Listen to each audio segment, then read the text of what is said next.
Numbers, chapter 21. The Canaanite, the king of Arad, who lived in the south, heard that Israel came by the way of Atharim. He fought against Israel and took some of them captive. Israel vowed a vow to Yahweh and said, "If you will indeed deliver this people into my hand, then I will utterly destroy their cities." Yahweh listened to the voice of Israel and delivered up the Canaanites, and they utterly destroyed them and their cities. The name of the place was called Hormah. They traveled from Mount Hor by the way to the Red Sea to go around the land of Edom. The soul of the people was very discouraged because of the journey. The people spoke against God and against Moses. "Why have you brought us up out of Egypt to die in the wilderness? For there is no bread, there is no water, and our soul loathes this disgusting food." Yahweh sent venomous snakes among the people, and they bit the people. Many people of Israel died.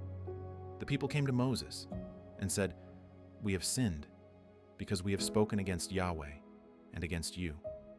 Pray to Yahweh that he take away the serpents from us." Moses prayed for the people. Yahweh said to Moses, "Make a venomous snake and set it on a pole. It shall happen that everyone who is bitten, when he sees it, shall live." Moses made a serpent of bronze and set it on the pole. If a serpent had bitten any man, when he looked at the serpent of bronze, he lived. The children of Israel traveled and encamped in Oboth. They traveled from Oboth and encamped at Iyeabarim, in the wilderness which is before Moab, toward the sunrise. From there they traveled and encamped in the valley of Zered.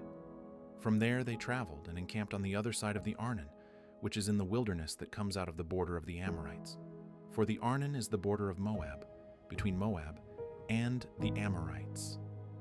Therefore it is said in the book of the wars of Yahweh, Vaheb in Suphah, the valleys of the Arnon, the slope of the valleys that incline toward the dwelling of Ar, leans on the border of Moab.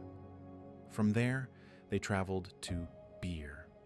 That is the well of which Yahweh said to Moses, "Gather the people together, and I will give them water." Then Israel sang this song, "Spring up well, sing to it, the well, which the princes dug, which the nobles of the people dug, with the scepter and with their poles." From the wilderness they traveled to Mattanah, and from Mattanah to Nahaliel, and from Nahaliel to Bamoth, and from Bamoth to the valley, that is in the field of Moab, to the top of Pisgah, which looks down on the desert. Israel sent messengers to Sihon king of the Amorites, saying, "Let me pass through your land. We will not turn away into field or vineyard. We will not drink of the water of the wells. We will go by the king's highway until we have passed your border." Sihon would not allow Israel to pass through his border, but Sihon gathered all his people together and went out against Israel into the wilderness and came to Jahaz. He fought against Israel. Israel struck him with the edge of the sword and possessed his land from the Arnon to the Jabbok, even to the children of Ammon, for the border of the children of Ammon was fortified. Israel took all these cities. Israel lived in all the cities of the Amorites, in Heshbon and in all its villages.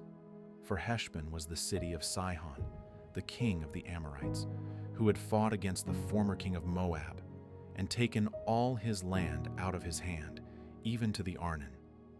Therefore those who speak in Proverbs say, "Come to Heshbon. Let the city of Sihon be built and established, for a fire has gone out of Heshbon, a flame from the city of Sihon. It has devoured Ar of Moab, the lords of the high places of the Arnon. Woe to you, Moab! You are undone, people of Chemosh. He has given his sons as fugitives and his daughters into captivity, to Sihon, king of the Amorites. We have shot at them. Heshbon has perished, even to Dibon. We have laid waste, even to Nophah, which reaches to Medeba. Thus Israel lived in the land of the Amorites. Moses sent to spy out Jazer. They took its villages and drove out the Amorites who were there. They turned and went up by the way of Bashan. Og the king of Bashan went out against them, he and all his people, to battle at Edrei.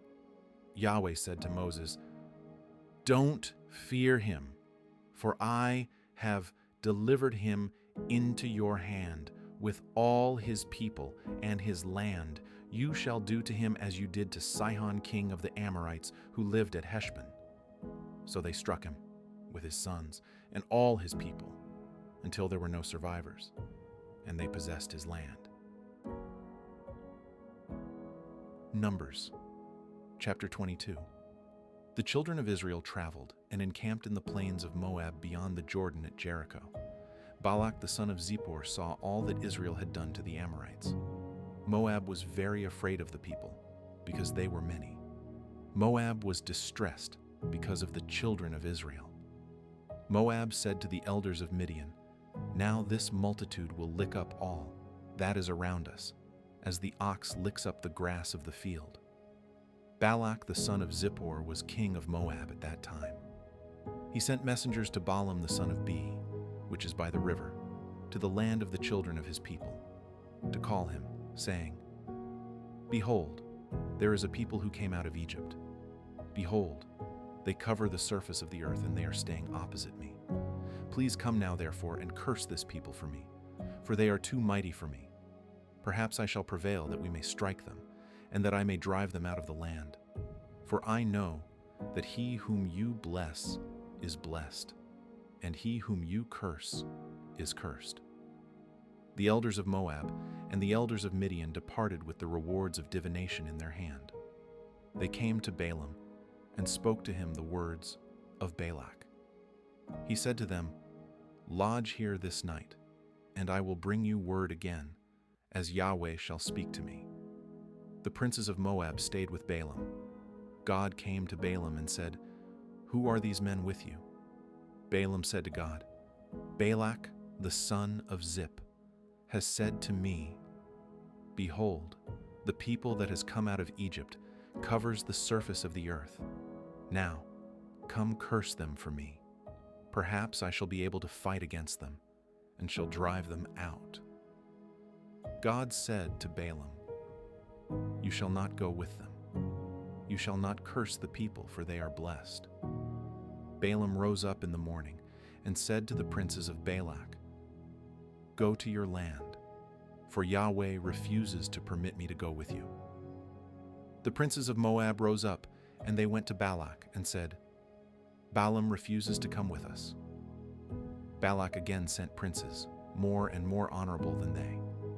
They came to Balaam and said to him, "Balak the son of Zippor says, Please let nothing hinder you from coming to me, for I will promote you to very great hon. Please come therefore, and curse this people for me." Balaam answered the servants of Balak, "If Balak would give me his house full of silver and gold, I can't go beyond the word of Yahweh my God, to do less or more. Now therefore please stay here tonight as well, that I may know what else Yahweh will speak to me." God came to Balaam at night and said to him, "If the men have come to call you, rise up, go with them, but only the word which I speak to you that you shall do." Balaam rose up in the morning and saddled his donkey and went with the princes of Moab. God's anger burned because he went, and Yahweh's angel placed himself in the way as an adversary against him. Now he was riding on his donkey, and his 2 servants were with him. The donkey saw Yahweh's angel standing in the way with his sword drawn in his hand. And the donkey turned out of the path and went into the field. Balaam struck the donkey to turn her into the path. Then Yahweh's angel stood in a narrow path between the vineyards, a wall being on this side and a wall on that side. The donkey saw Yahweh's angel, and she thrust herself to the wall and crushed Balaam's foot against the wall. He struck her again. Yahweh's angel went further and stood in a narrow place where there was no way to turn either to the right hand or to the left. The donkey saw Yahweh's angel, and she lay down under Balaam. Balaam's anger burned, and he struck the donkey with his staff. Yahweh opened the mouth of the donkey, and she said to Balaam, "What have I done to you that you have struck me these 3 times?" Balaam said to the donkey, "Because you have mocked me, I wish there were a sword in my hand, for now I would have killed you." The donkey said to Balaam, "Am I not your donkey, on which you have ridden all your life long until today? Was I ever in the habit of doing so to you?" He said, "No." Then Yahweh opened the eyes of Balaam, and he saw Yahweh's angel standing in the way, with his sword drawn in his hand, and he bowed his head and fell on his face. Yahweh's angel said to him, "Why have you struck your donkey these 3 times? Behold, I have come out as an adversary, because your way is perverse before me. The donkey saw me and turned away before me these 3 times. Unless she had turned away from me, surely now I would have killed you and saved her alive." Balaam said to Yahweh's angel, "I have sinned, for I didn't know that you stood in the way against me. Now therefore, if it displeases you, I will go back again." Yahweh's angel said to Balaam, "Go with the men, but you shall only speak the word that I shall speak to you." So Balaam went with the princes of Balak. When Balak heard that Balaam had come, he went out to meet him to the city of Moab, which is on the border of the Arnon, which is in the utmost part of the border. Balak said to Balaam, "Didn't I earnestly send for you to summon you? Why didn't you come to me? Am I not able indeed to promote you to honor?" Balaam said to Balak, "Behold, I have come to you. Have I now any power at all to speak anything? I will speak the word that God puts in my mouth." Balaam went with Balak, and they came to Kiriath Huzoth. Balak sacrificed cattle and sheep and sent to Balaam and to the princes who were with him. In the morning Balak took Balaam and brought him up into the high places of Baal, and he saw from there part of the people.